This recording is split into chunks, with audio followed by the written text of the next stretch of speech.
We are live, and Okay. we are live, ladies and gentlemen. Welcome to the first edition.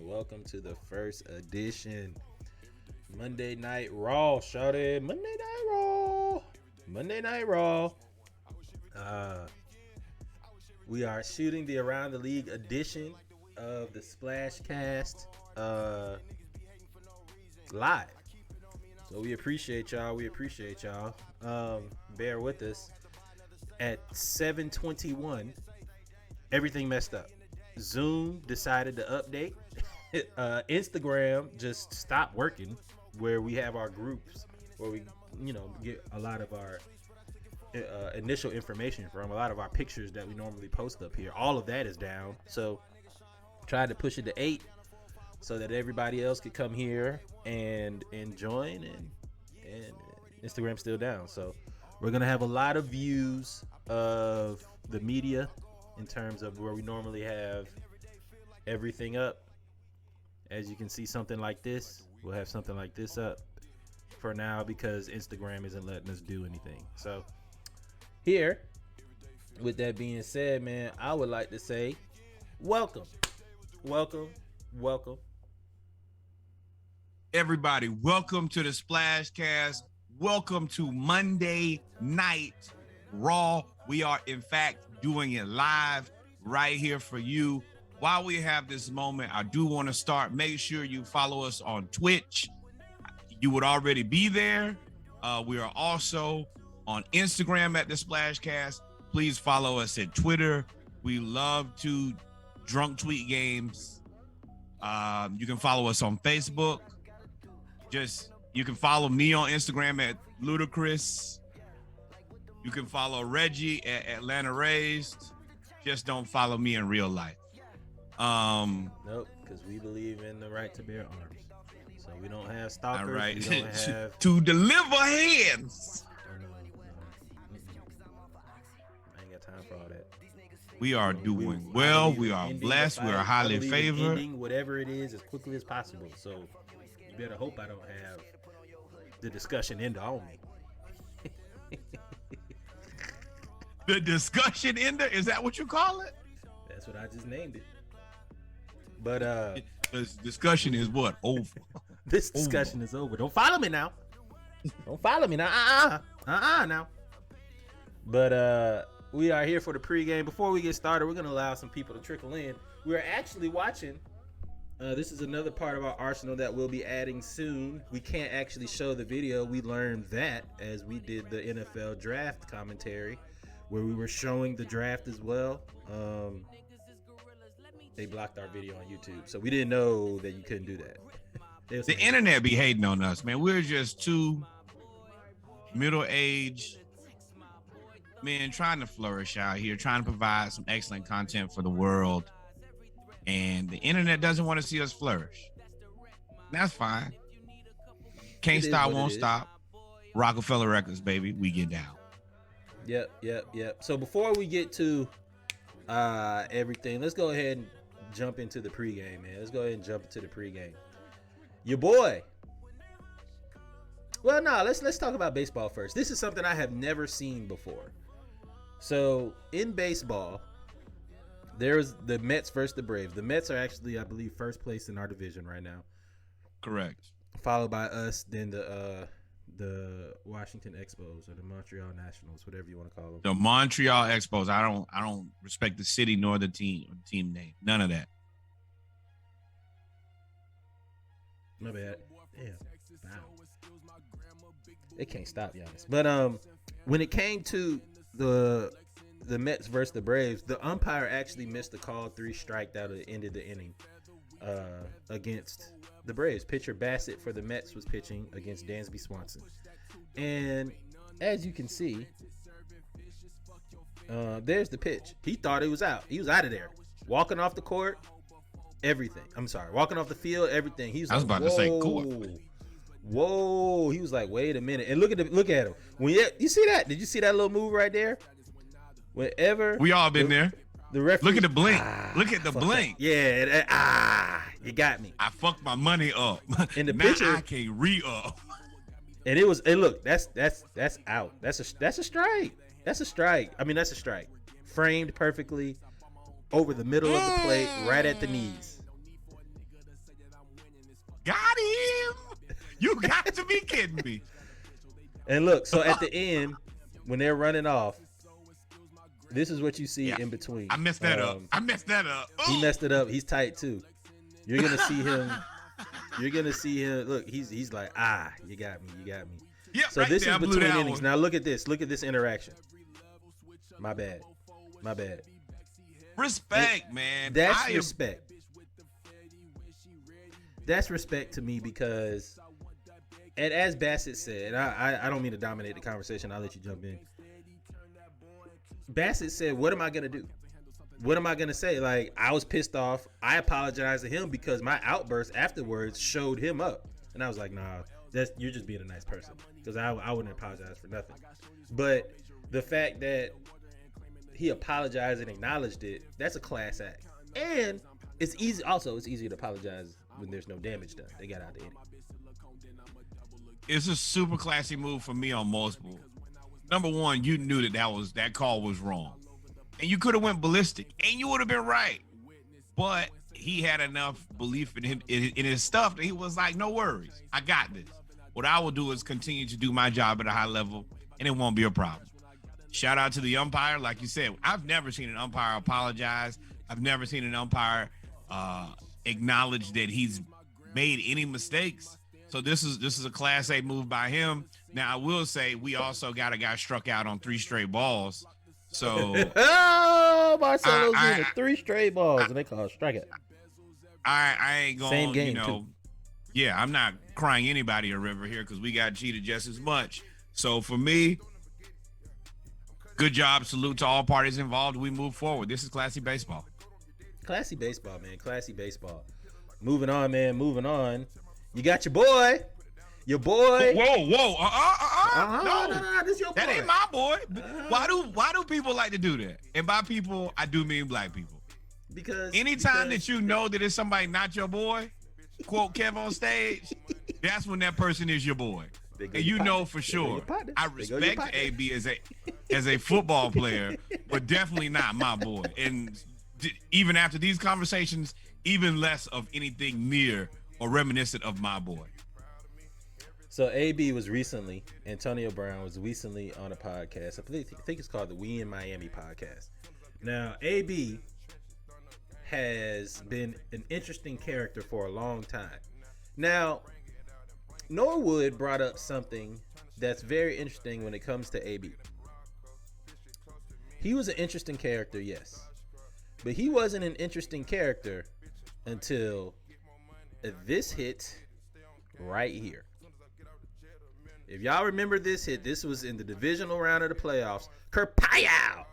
Vontaze Burfict laid him out. That's Pac-Man running. Vontaze Burfict laid him out.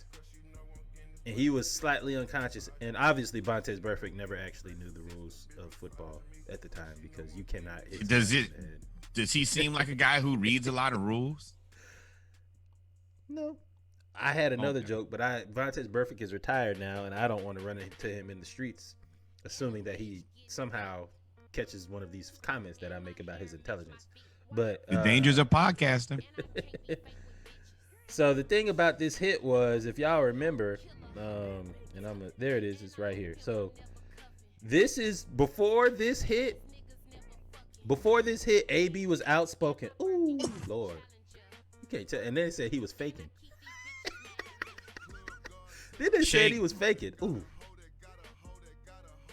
So the thing about AB is, before this hit, he was still a very big personality, but he wasn't blonde mustache AB. Like, he wasn't screws loose AB.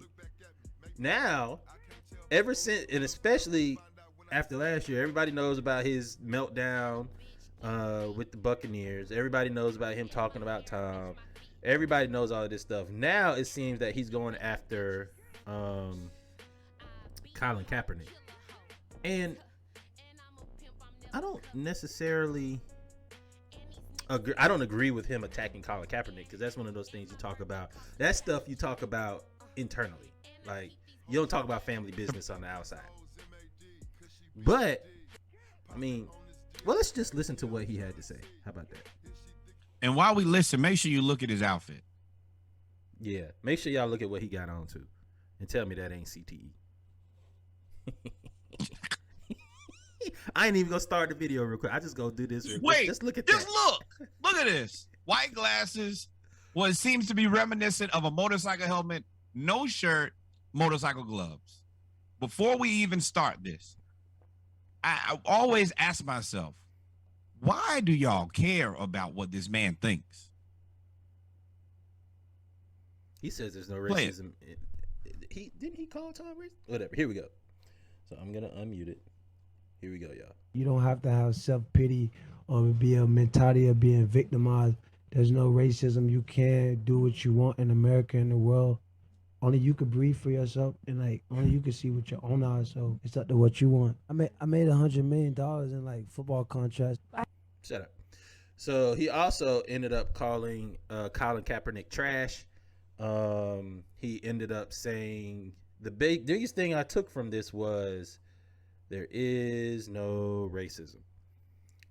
Everything else he's saying about being a victim and doing what you want to do and you have to go out and get it, whatever, that sounded okay. Saying there's no racism, you sound house-ish. I also just hate these podcasts where they're like 50, 11 people all in one room, bottles everywhere. Really annoys the hell out of me. But I'm also 36 years old, so anything that's really untidy. But you said what? Said he like 35. We're like 35, 34. No, he is not. He is aging in years for a species we are not. We have never encountered before. Look at what this man has on, bro. I'm gonna tell you one thing for sure, Reggie. We are close friends. You are not going anywhere with me dressing like this. I tell you right now. Hey, no, where are we going? Fucking nowhere. I'm going home. I'm getting away from you. First of all, you can't be in here with no shirt on next to me, bro. Put a shirt on. You're not finna be. Dog, if we bumping each other, that's your chest. Nah, nope. I can't give you a handshake. I can't give you a hug. I can't do anything till you put a shirt on. You know what's interesting about this photo? This is the We in Miami podcast. I'll just leave it at that. This is the We in Miami podcast. When I think of Miami, outside of AB, there's not too many other people in the photo that I think of Miami with. Johnny Dang is definitely a Houston guy. No clue why he's. This is nonsensical to me.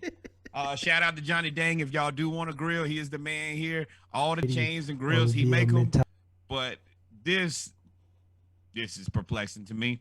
I don't have the time, nor do I really care. There is no racism. Boy, there is no brain cells left. That's what's non-existent.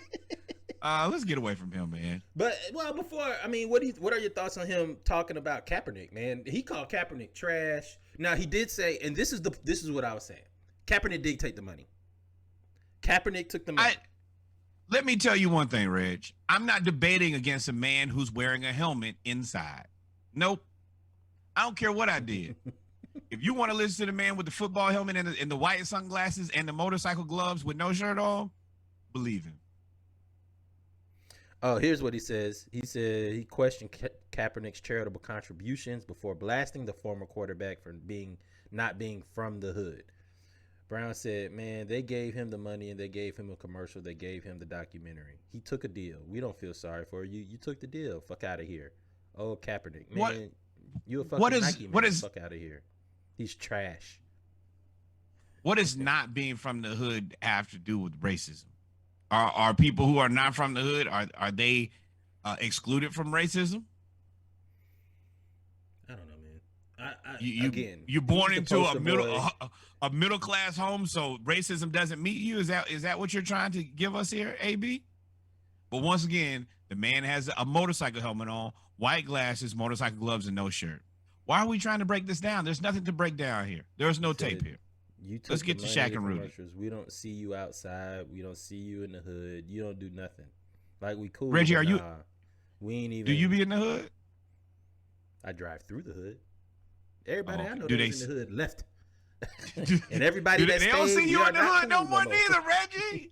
You took that money from wherever you are employed, and you're not in How the can hood you no say more. you took the money?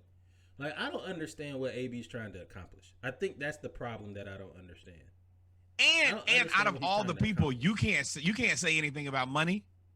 You taking their money too.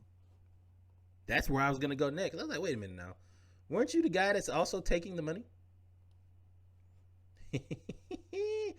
Oh, wow. But there is somebody. Let's talk about Shaq and Rudy.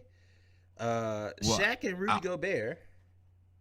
Well, actually, it really wasn't Shaq and Rudy Gobert. On Shaq's podcast that he hosts with Spice Adams and a couple other people. They were talking about Play it. Please play it. This is worth it.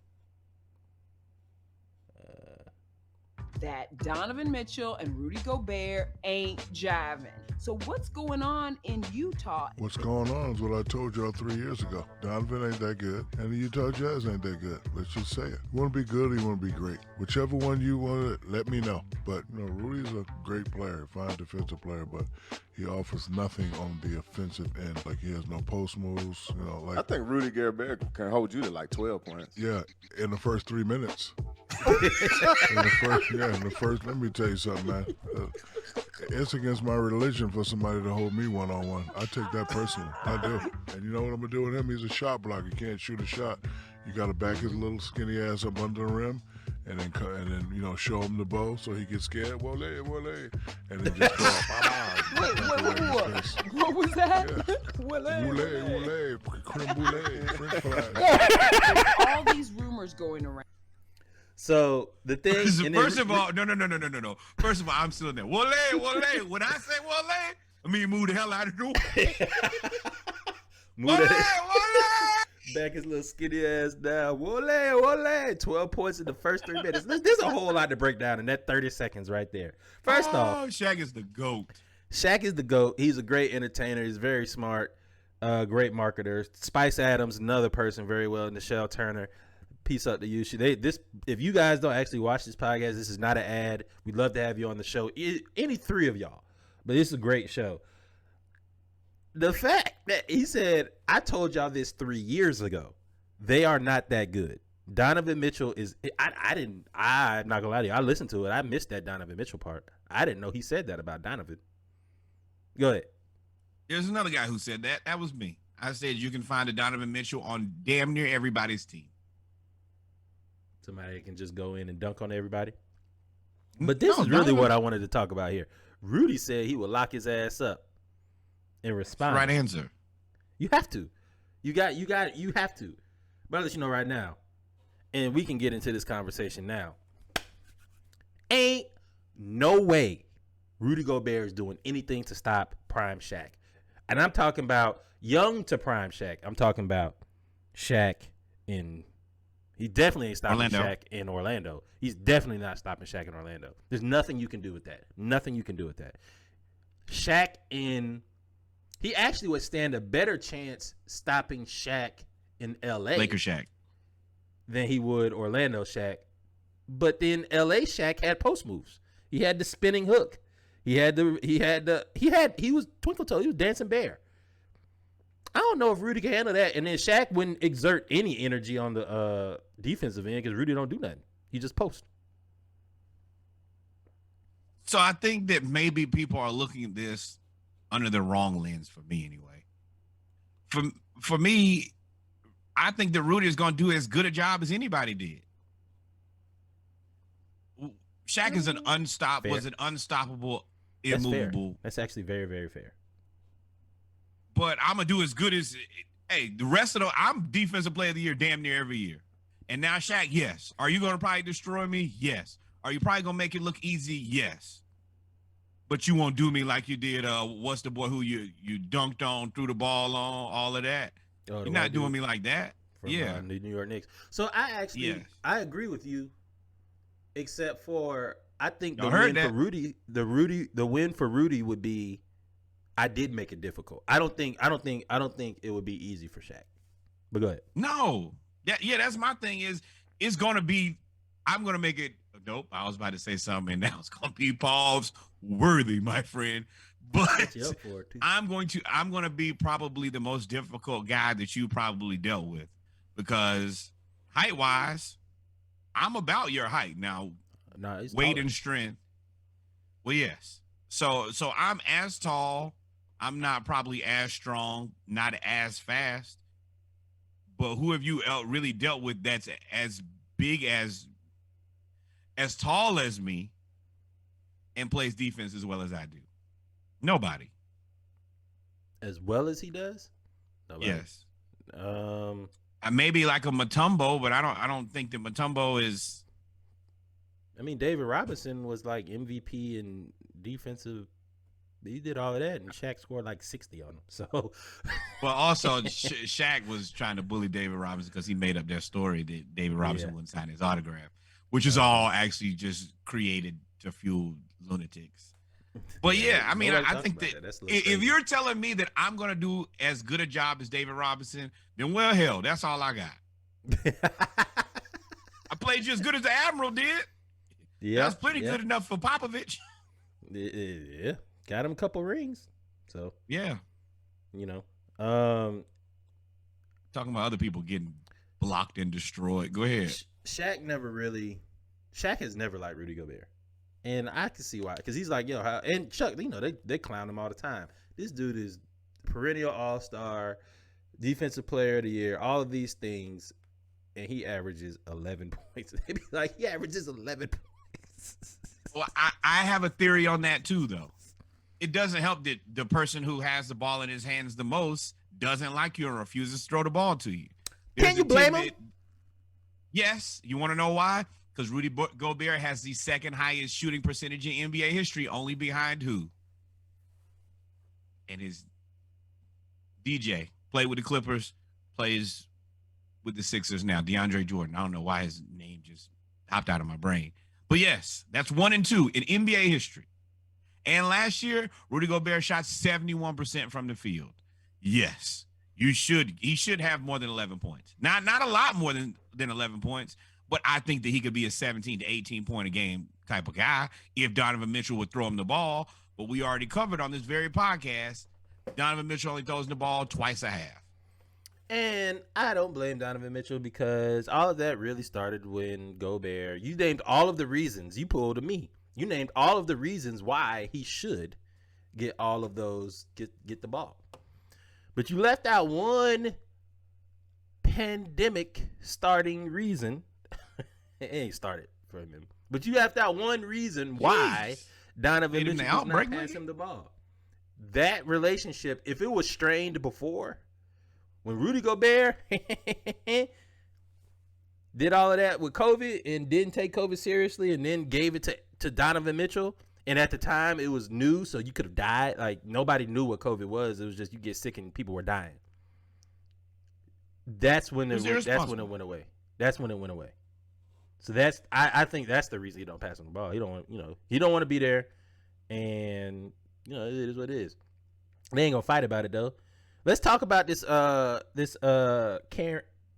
Ooh, we're not supposed to say Karen anymore because Karen, according to white women, is the equivalent of the N-word to black people.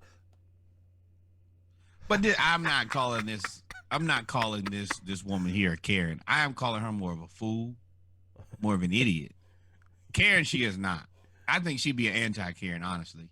She seems very liberal in her beliefs, and she just seems very, very bad at decision-making. First of all, this is a UFC fight. This is where people get whooped, destroyed. You're just going to make a break for it. And you're not really running fast or straight, and then here it goes, right? Oh, denied. Return to sender. Boy, what were you thinking? How did you think this was going to go? You was going to get in there where they beat up. There it is again. Where they beat Josh? People up.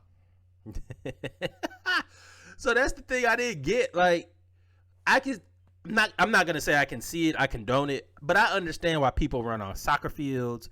You had all the PETA people that were protesting, the Timberwolves owner.